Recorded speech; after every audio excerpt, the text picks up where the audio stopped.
सोमनाथाय नमः।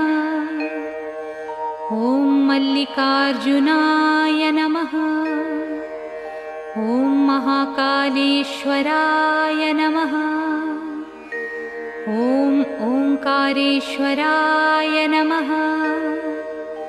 ॐ वैद्यनाथाय नमः। ॐ भीमशंकराय नमः।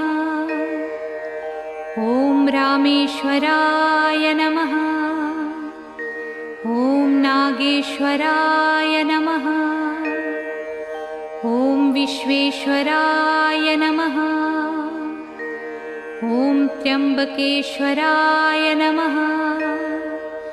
ॐ केदारेश्वराय नमः। ॐ भुस्मेश्वराय नमः।